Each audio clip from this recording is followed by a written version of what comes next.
সত্যিই কি 33 কোটি দেবী রয়েছেন? আমরা কথায় কথায় বলি হিন্দু ধর্মে 33 কোটি দেবী দেবতা রয়েছেন, কিন্তু আপনারা যদি এই কোটি শব্দটিকে সংখ্যা হিসাবে বিচার করে থাকেন তাহলে প্রথম থেকেই ভুল করছেন। হিন্দু শাস্ত্রে যে অর্থ কোটি শব্দটি ব্যবহৃত হয়েছে তা জানলেই আপনার ভ্রান্তি দূর হবে। এখানে কোন অর্থে কোটি শব্দটি ব্যবহৃত, আবার 33 কোটি দেবতার নামই বা কি জেনে নেওয়া যাক। হিন্দু ধর্মে 33 কোটি দেবী বা দেবতার উল্লেখ পাওয়া যায়, কিন্তু এই কোটির অর্থ আমরা কখনো ভেবে দেখি না। আমরা কোটি শব্দটিকে সংখ্যা নিরিখে বিচার করে থাকি, কিন্তু শাস্ত্রে যে 33 কোটির উল্লেখ পাওয়া যায় সেটি আমাদের সংখ্যা নিরিখে কোটির বিবেচনা পৃথক। শাস্ত্রমতে 33 কোটি শব্দের অর্থ শ্রেণী বা প্রকার।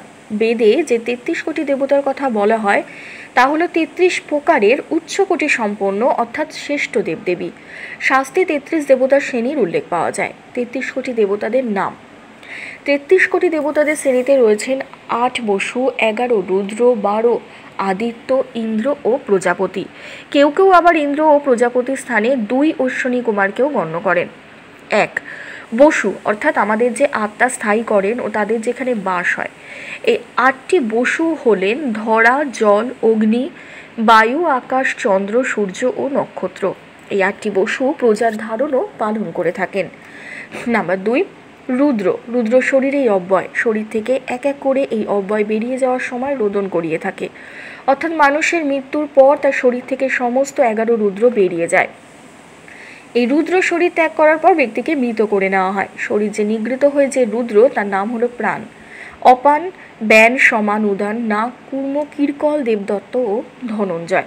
প্রথম 5 রুদ্র প্রাণ ও দ্বিতীয় 5 রুদ্র উপপ্রাণ। অবশেষে একাদশ রুদ্র হলো জীবাত্মা। এই 11টি রুদ্র শরীর থেকে বেরিয়ে গেলে সেই ব্যক্তির আত্মীয়রা কাঁদতে শুরু করেন, তাই এদের রুদ্র বলা হয়। রুদ্র অর্থাৎ যে কাঁদায়।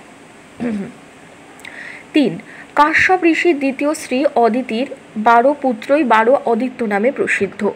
অদিতির 12 সন্তানের নাম হলো অংশুমান, অর্জমান, ইন্দ্র, ত্রষ্টা, ধাতু, পর্জন্য, পুষা, ভগ, মিত্র, বরুণ, বিবস্বান ও বিষ্ণু।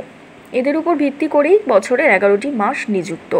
পুরাণে এদের নামের উল্লেখ পাওয়া যায়, তা হলো ধাতা, মিত্র, অজন্মা, শুক্র, বরুণ, অংশ, ভগ, বিরম্বাস, পুষ্পা, সবিতা, ত্বষ্টা এবং বিষ্ণু।